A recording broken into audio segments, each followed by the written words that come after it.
How's it going, everyone? It's Sam. I want to go through some of the top cryptocurrencies to buy right now and why you might want to buy them during this time of the market. Now, to be clear, I've been investing in a lot of these. I'm planning to invest in more cryptocurrencies as time goes on, and just because I don't put your cryptocurrency in here doesn't necessarily mean that I dislike it.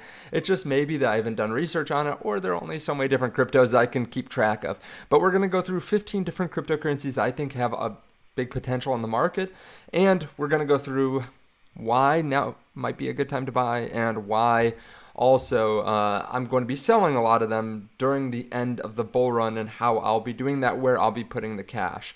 If you don't mind, hit subscribe, turn on the bell notification underneath the video so you can see future videos just like this. This is going to be a mammoth video, I think. We know that the Fed is likely to cut rates this year. It looks like about 3 rate cuts. Obviously, this is determined by how the economy looks. It's dependent on inflation. It's dependent on a lot of different things.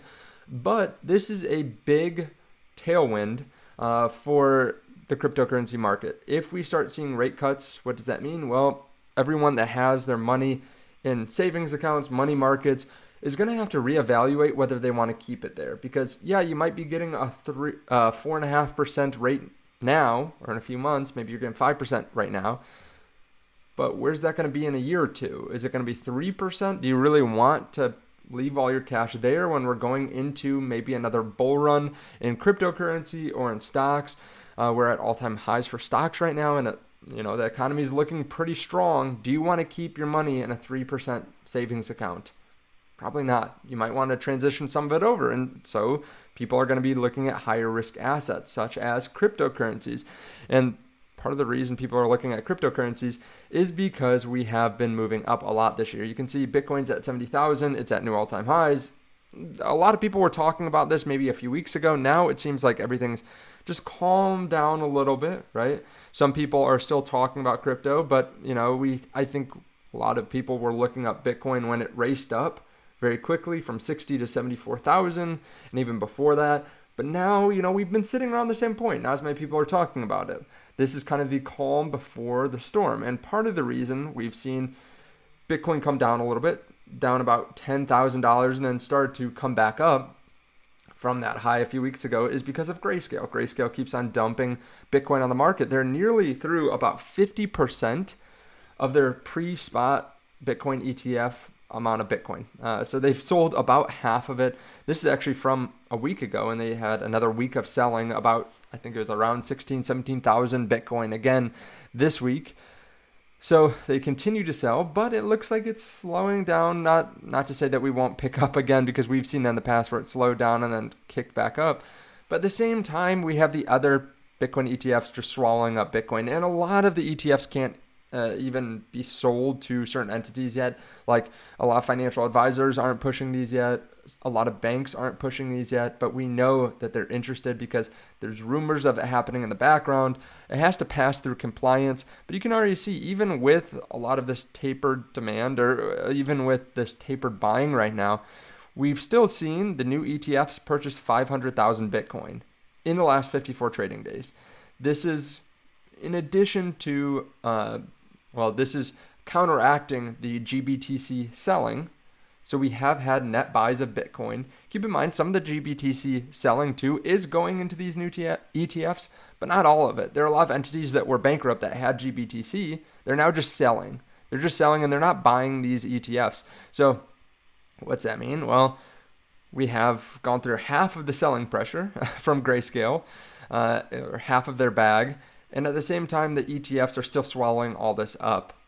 Larry Fink just said this was the best launch they've ever had for an ETF. This is the best performing ETF they've ever had. And, it is up a lot as well. So I'm saying that it's the best launches in AUM, how much they've gotten under management this quickly, but also the performance has been incredibly good. It's up like 40% since it launched. So this draws in more attention. This draws in more people buying Bitcoin, which causes the ETFs to go up more, to swallow up more Bitcoin, which causes more people to look at it, and so on. This is kind of a flywheel effect. So this has been extremely bullish. Some people are saying this is more important than the halving even, which is something that's coming up in just 3 weeks. We have the Bitcoin halving coming very soon. Sometimes we see maybe a a little volatility around that time, sometimes to the downside. So just be ready for that. That might be an opportunity where you say, hey, maybe I don't have enough Bitcoin yet. I'm going to make my final push to buy some Bitcoin if we see some more downside. But we might not see that because these ETFs are just swallowing up so much Bitcoin. This is a huge narrative, and I don't think it's going to stop. We know that BlackRock just over the last month or so said that they're going to add their Bitcoin ETF to a couple of their different ETFs, like their Global Allocation Fund, their Strategic Income Opportunities Fund. These are $50 billion funds, and they can put this asset that has performed very well in that fund, and then they get fees on the Strategic Income ETF and on the BlackRock Bitcoin ETF. So they get more fees. And if Bitcoin does as well as we think it's going to do, it's going to balloon the size of the other ETF, even if they just put like a 5 or 10% allocation in it. It will cause the ETF to get much bigger, which means they can charge even more fees in that ETF. So they can keep the fees very low in the Bitcoin ETFs, but then they can place these inside of other ETFs that have higher fees, and they can take advantage of how well Bitcoin is actually doing and the price appreciation there. And you can see some days we do have outflows from these ETFs, right? Just like last week, not this week, but the week before, we saw outflows from the ETFs. This was quickly changed to inflows, but this is an interesting opportunity. When we have these days, like multiple days in a row where we actually see Bitcoin flowing out, I think that's a great opportunity to swallow up some more Bitcoin if you want Bitcoin, because what we saw was the market freak out. Bitcoin went down to $60,000 then, right around $60,000, and the narrative changed from, hey, these ETFs are swallowing up as much Bitcoin as possible to, hey, maybe this ETF narrative is dead. Maybe this was just all pent-up demand. But that's what some of the big money wants you to think, so that way they can make you sell off your Bitcoin, and then they can buy it from you for much cheaper. So that's why we see, I think, some days where Fidelity and BlackRock have low buying days. At the same time, GBTC has big selling days, and maybe it's just chance. But this sometimes causes panic in the market. The price falls down, futures get wiped out, or leverage longs, people that are being very aggressive, and then people buy it up. The whales are accumulating. We know that. We can actually see that right here. This is whale addresses, and they're growing at the fastest pace ever on the monthly, 11.8%. The previous high was 11.1% back in January 2021, which was right before really the heavy part of the bull market. So whales are buying. That's a good sign typically for price. We know that there's not much selling left either. The sell side liquidity is dropping. So this is basically taking the wallets that are accumulating a lot and taking the wallets, or taking all the available Bitcoin that can be sold, the Bitcoin on exchanges basically, and GBTC, and dividing it out. And really, at this pace, they would buy up all that Bitcoin in 11 months. I mean, Mr. 100, one of the wallets that continues to buy like multiple hundreds of Bitcoin a day, is one of those people that's accumulating a lot of Bitcoin, along with the ETFs, along with bigger wallets, as we said there, just whales buying at a quick monthly pace. So there's just not much Bitcoin to go around. So this is all causing, I think, the crypto market to go up over the last couple months. And I think this is likely to continue to happen. We're going to see big days, but we're also going to see a lot of volatility. Like the Bitcoin futures difference right now is nuts. Like institutional investors net long and hedge funds are very, very far away from these shorts. So like the amount of options bets that are very far in the money and out of the money are extremely far apart right now. And there's a lot of them. Like we're seeing more options bets thinking we're going to go into the $75,000 range, $80,000, $100,000, then go down from here. But it's just it's interesting to see how much of a difference there is between the bears and the bulls. So we're going to experience volatility, but with volatility comes opportunity, right? So when we see a big drop, well, that can be a great time to dollar cost average in or to put in a long, something like that. And when we see a pump, that's good too, because your bags are bigger and maybe it's a good time to take some profits. Now, I've talked about Bitcoin a lot. The reason for that is Bitcoin kind of leads the market. If Bitcoin's falling down, altcoins are not going to do well. If Bitcoin's moving up, well, some people do take profits from Bitcoin and put it into other alts, or people just think, okay, well, Bitcoin's moving up, I'm going to buy alts because they're going to go up even more. So that's why I start this all off with Bitcoin. Keep in mind, there are a couple different ways that you can play Bitcoin too. You can just buy spot. So you can just buy Bitcoin just and hold Bitcoin. So that's the simplest way. By the way, there is a way to do that just down below. On CoinW, you can buy spot Bitcoin. You can also buy a lot of the other cryptos that we'll talk about later in the video. You can just buy them spot here. And you can also leverage long. So that's another option. If you just want to play Bitcoin and you don't want to look at all the different altcoins, you think, okay, well, look at XRP, right? Not to hate on XRP, but it's been around for 7-8 years since it hit an all-time high, and it's 1/5 the price that it was 5 years ago. Maybe I don't want to play in the altcoin market. Maybe I just want to buy Bitcoin, but maybe I do want a little bit more volatility. Maybe I want to go long on Bitcoin. Well, you can do that on CoinW as well underneath the video. And something that I've really loved is the ability to get into their private trading group. So they've allowed this to all of our audience that signs up with CoinW underneath the video. You can use the link underneath that. It's well labeled underneath the video to get in onto this CoinW traders private group, and they give you stuff like this: pro traders charts, showing you chart setups, market morning updates. They give you trading alerts. They allow you to share your charts that you're seeing. You can also, like I said, get market updates and live trading sessions. You can chat with other people in the cryptocurrency market. This is a great community, and it's got pro traders in it that do this literally full time. So definitely check out that link underneath the video as well. There's also a link to Margex too, in case you want to try out a different trading platform. This is one that I've used a lot in the past as well, that I know a lot of other people like. They have really good customer service there. So that is one way to play the market. You can just stick with Bitcoin. You can buy spot Bitcoin. You can buy futures Bitcoin or leverage trade. Another way that you can get a little bit more aggressive is buying Bitcoin miners. Now, I bring up CleanSpark. They had their CEO and another person at their company that's high up sell some shares recently this week. And this was when they were pumping. And then they had an at-the-money offering to dilute shareholders to most likely buy some mining equipment. Now, I bring this up because this was hated by the community. A lot of people were posting about this on Twitter, how much they hated it, how upset they were. But keep in mind, this is one of the best performing stocks in the last year. It's up 700%, even with part of this recent price decline. They have moved up very quickly. It doesn't bamboozle me to think that they might raise some capital, even just to buy some more equipment, right? They want to keep on scaling up their miners. If it's accretive to the company, then I'm totally fine with it. So emotional responses like this, where people are super pissed off that a executive sells maybe $8 million worth of a stock or $10 million when they're a multi-billion-dollar company. Emotional responses like this, where we see the stock fall down 10, 20%, I think that might be a buying opportunity, right? I don't really care about this that much. I'm looking at the long term of the company, and really, I don't think anything has changed. We knew that they were going to probably continue to dilute shareholders. They're going to keep on trying to grow their company.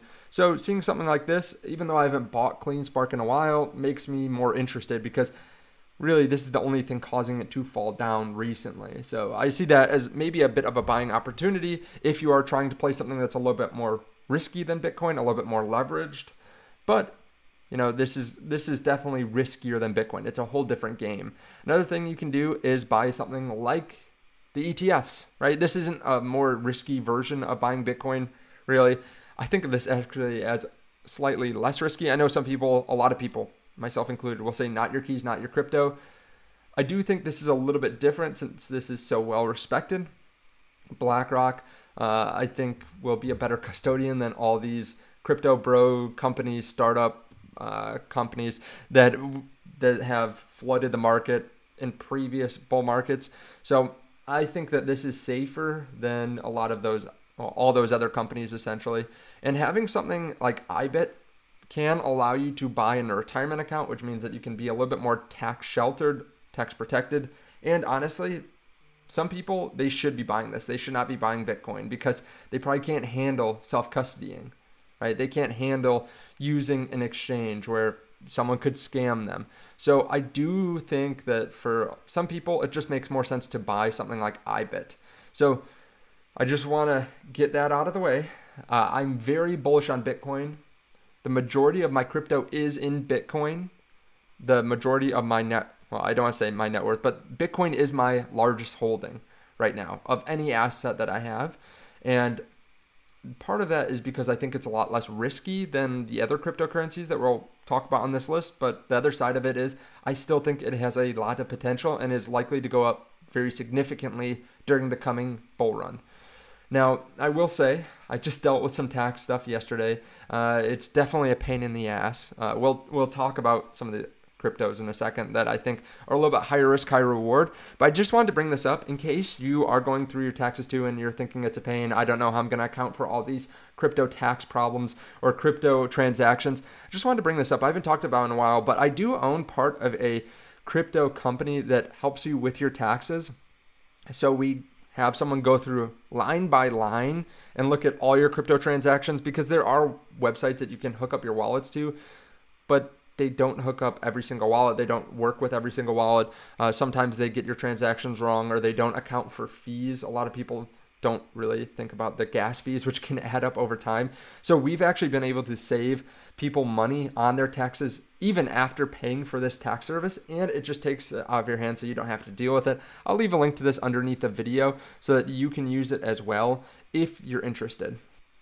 Okay, now I just want to start off this next section by saying that I do think that there's significant opportunity in altcoins, but I'm not necessarily saying that we won't fall down from here. Just because I'm making a video talking about the top cryptocurrencies to buy does not mean that we're only going up from here, right? We could always see a dip, and these are riskier than Bitcoin. As I've said probably 10 times throughout the video so far, there are going to be games as well that are being played. Like, we're going to see leverage forced out of the market. We're going to see people get wiped out because they invest in the wrong coin or get it taken from them. So just be ready. There's going to be a lot of volatility. Really, before we even start, just make sure that you make it through this bull market. Don't get scammed out of any crypto or anything like that, because there are scammers picking up. I just want to give that out right at the beginning of this section. But okay, let's look at the first cryptocurrency on this list. I think you have to look at Ethereum. I know a lot of people are talking about how it seems dead. The ETH narrative is done. Some people are talking about how ETH will not even be the number 2 cryptocurrency during this next bull run. Keep in mind, it is still much bigger than a lot of other cryptocurrencies. So even compared to BNB, it's still 4.5 times bigger. Compared to Solana, it's about the same. So it's still the Mac Daddy. It's still the biggest cryptocurrency outside of Bitcoin with the most adoption, the most users. You can see layer 2 activity on Ethereum is picking up a lot. This is after the Dankun upgrade, which a lot of people said was a sell the news and sell the rumor event. Basically just saying that it did nothing for Ethereum's price, which is true. It didn't really cause the price of Ethereum to go up, but it does look like there's a significant uptick in the usage of layer 2s. And you can see why. I mean, this did decrease the cost of a lot of layer 2s. When you look at Optimism, it decreased it by 95%, the fees. Arbitrum was about 80%, maybe even a little bit more. ZK Sync, about 30, 40%. So this does make a huge difference, right? I mean, you're talking about a 20x lower fee. Of course, people are going to use it more. And keep in mind, there's still just a lot of Ethereum being burned. Ethereum can pretty much run on fumes, I think, this bull market and still do well. Like, even if there's not some huge narrative, it'll probably still do well, because there will be some time where there's just a lot being burned. There will be some narrative at some point for Ethereum. There's going to be some news about an ETH ETF or some company that's getting heavy into ETH that's staking it. And there's going to be some narrative, some kind of major push, I think, where we move up. Ethereum specifically moves up versus a lot of the other part of the market, and maybe that's when you want to take some profits and roll it into something else, something safer, maybe something like Bitcoin, or maybe you want to get a little bit more degen with it. But with 0.8% of the supply being burned and with the last 30 days being annualized, I do think that this is quite attractive to some people, because unlike Bitcoin, where it's still inflationary, ETH is actually deflationary.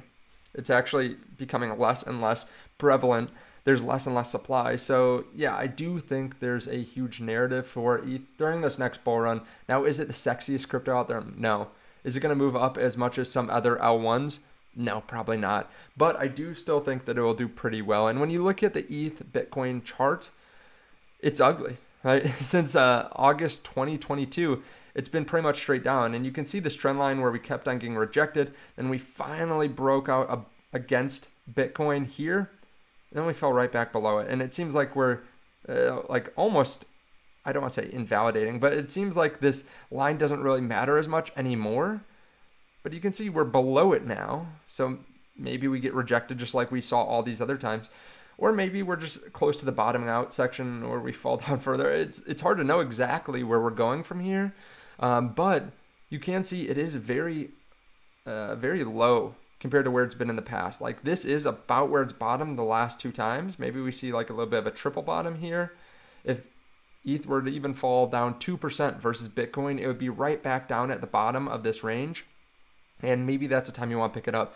To be clear, I do hold Ethereum, but I'm not more bullish on it than Bitcoin for the risk to reward.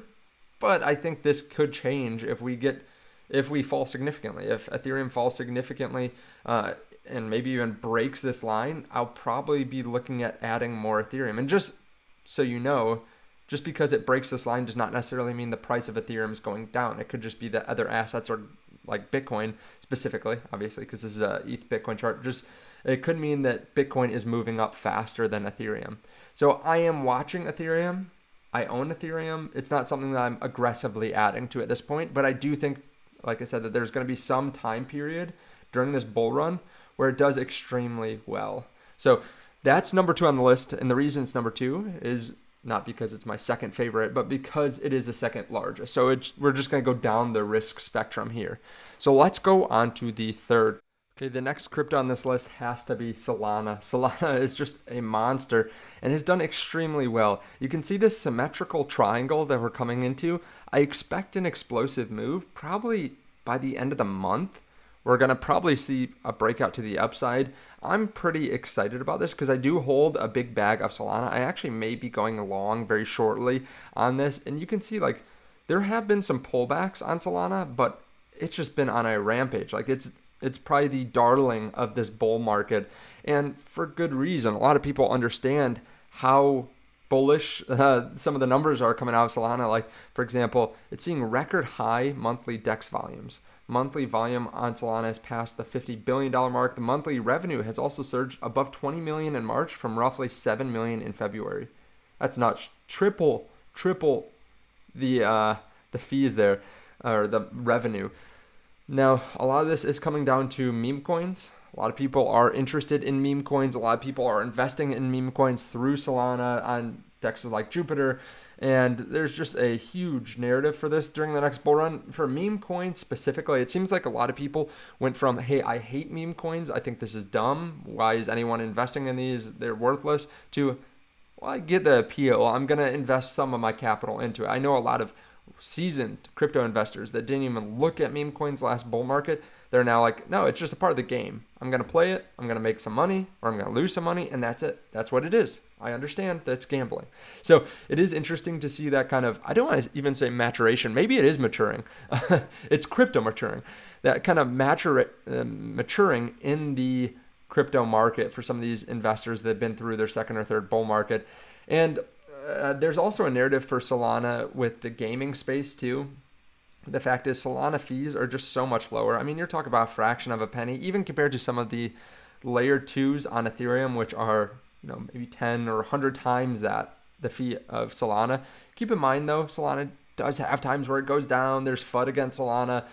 There are things still that people will be freaked out about. FTX still is going to sell some Solana, stuff like that, where I think we will see some drops, and those might be key opportunity times to get in on Solana or to take a long position, something like that. Just know that it is volatile. So if you go long, you probably want to be lower leverage because of that risk, that volatility risk.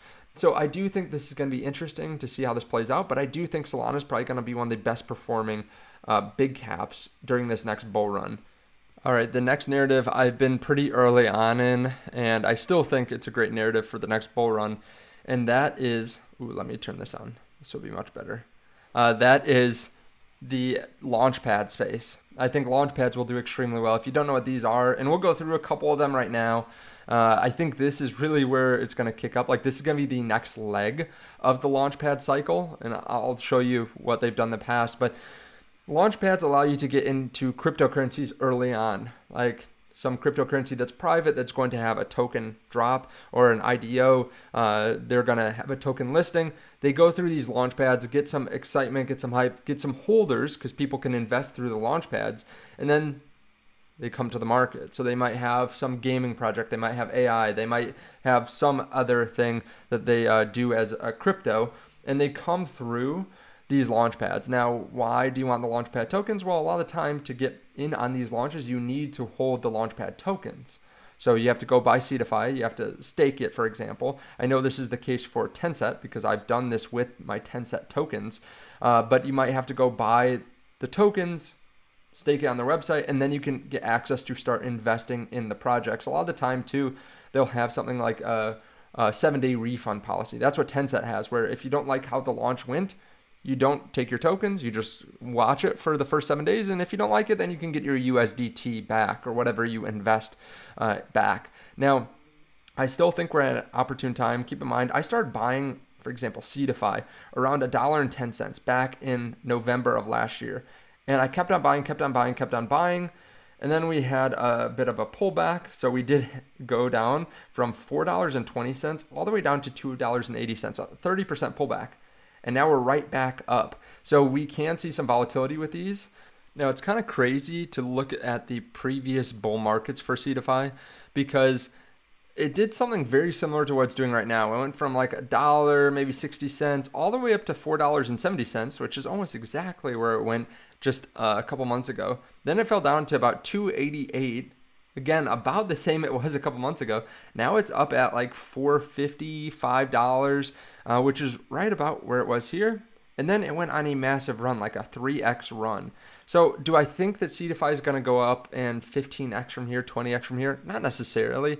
I think that we're likely to see some good gains, though, maybe 2, 3, 4, 5x. But I don't necessarily think maybe we're going to see a 20x or something like that in CDFI. Now, some of these other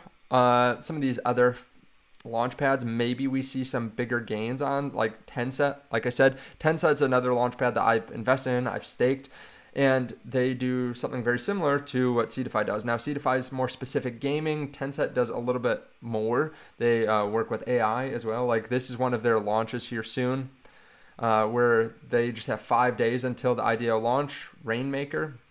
And the cool thing about investing in these Launchpads is you don't just get the token appreciation upside, you also can get access to cryptos like this. Like the demand for Rainmaker AI super app keeps growing, and we just surpassed 70,000 downloads. You get access to cryptos like this that could do extremely well, and you're early on to them. Unlike a lot of other people that are buying after they've already pumped 20, 40, 50x, you have downside protection with that kind of program where they allow you to get your money back, or you just get the upside. You get the 30, 40x upside potential.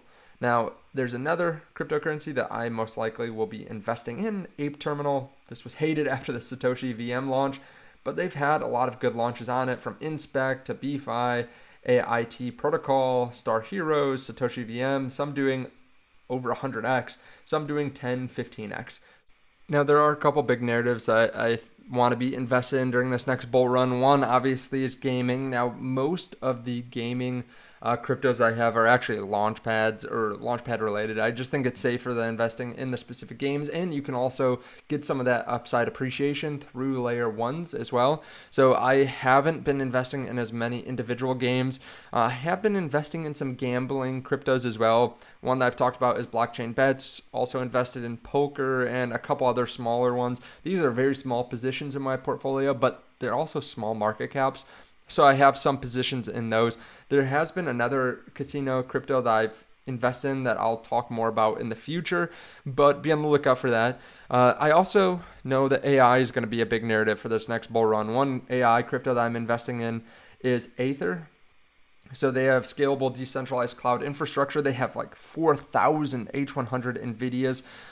This is quite impressive, and they're making other partnerships as well, like with Gaiman, which has 50K gamer-grade GPUs. So I think that this will do well. Now, it is coming at a big, fully diluted market cap. Most of the AI exposure I have is not in crypto either. It's in stocks. Like I hold Tesla, I hold Google, I hold Amazon, Microsoft. Those companies will do extremely well from AI, and I hold much more of those than I do of gaming cryptos. Part of that is I just haven't dug as deep into a lot of the AI cryptos, and I think it's going to be harder to gauge where the potential is. Like, it's just going to be much harder to pick the good cryptos, the winners that will actually be here to stay versus ones that are just being pumped up temporarily. And it's much easier to just understand who's going to win in the stock space from AI. Now, again, I still think some AI cryptos are going to go absolutely insane as well. So if you have the time to dig into all of them, great. You're probably going to make a lot of money from that, which I may be doing in the future. But this is one that I am investing in, and it's more of a picks and shovels play in AI.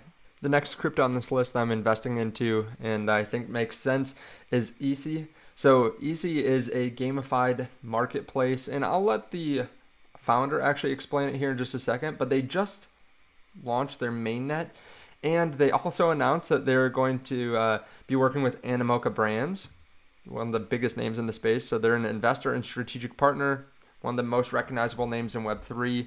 So let me play this clip for you of the founder explaining it a little bit more. What is the project you're working on now? What is EC, and what are you guys trying to achieve? We are building a gamified marketplace for digital assets, tokens, tokenized RWAs.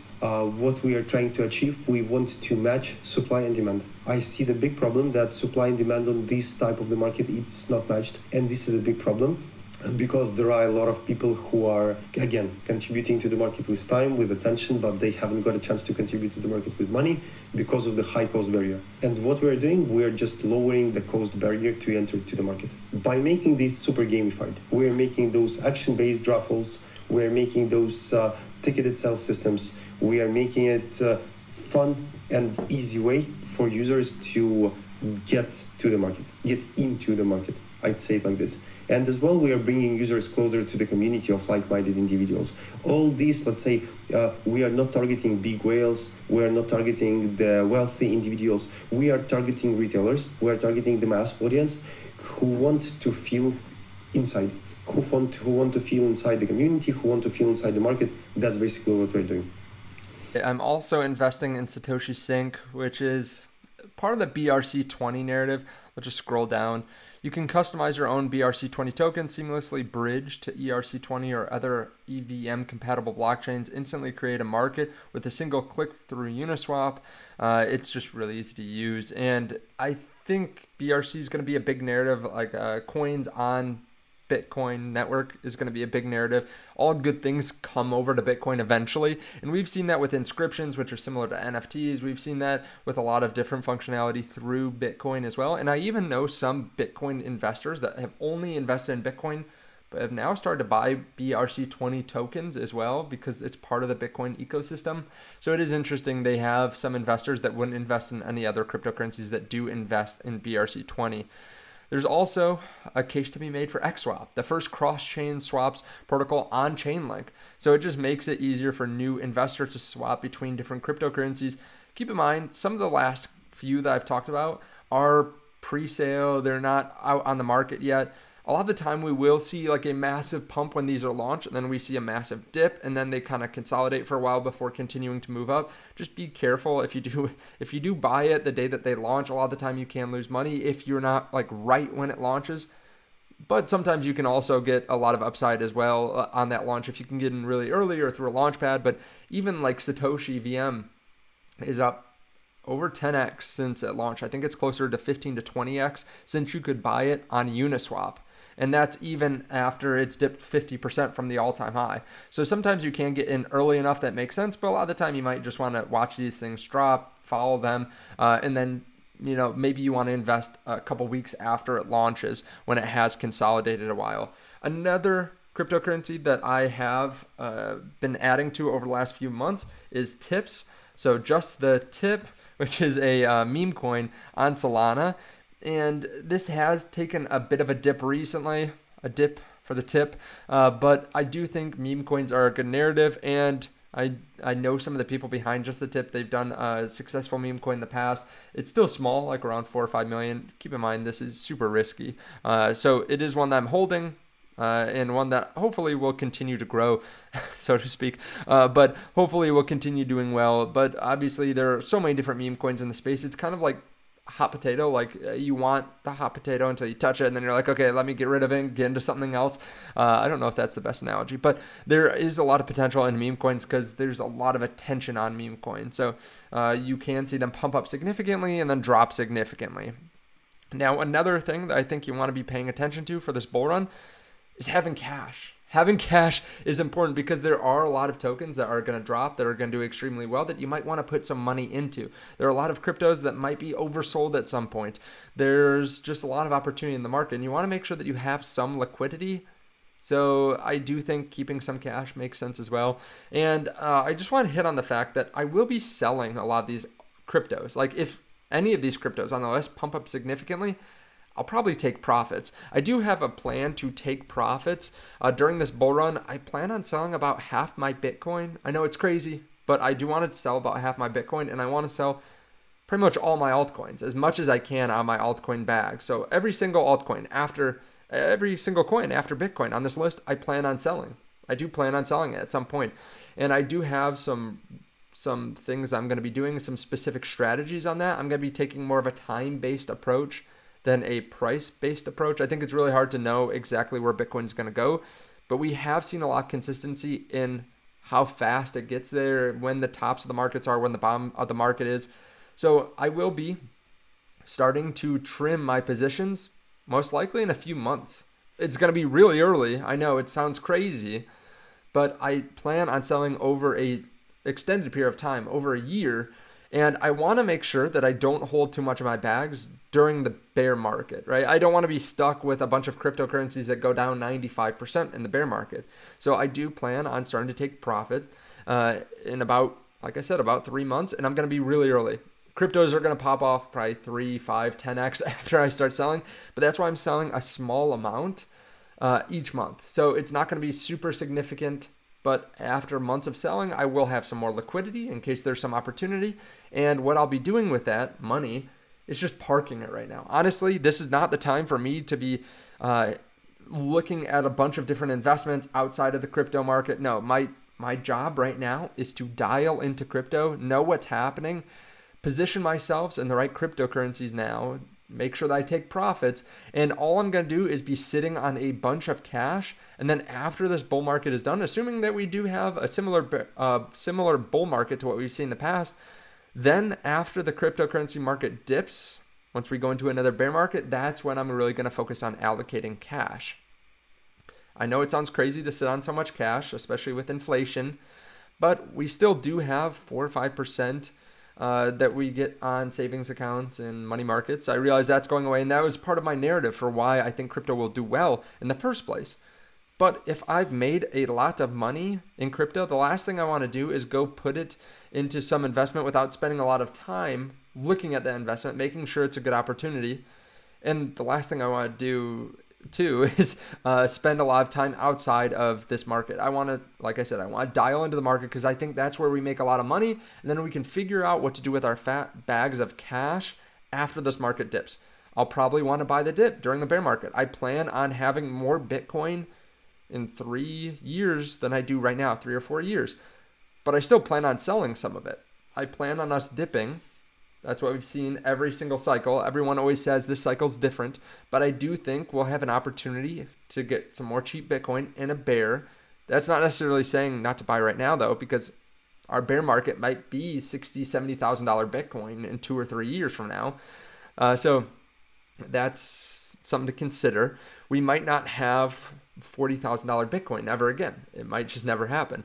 So I don't think it's the worst time to be buying assets either. Like I said, I think there are a lot of opportunities in the market right now, But I also want to make sure that you realize that you should probably take some profits during the bull market too, because otherwise you will probably get stuck. Now, maybe we have a super cycle, which is why I am going to hold on to some of my Bitcoin.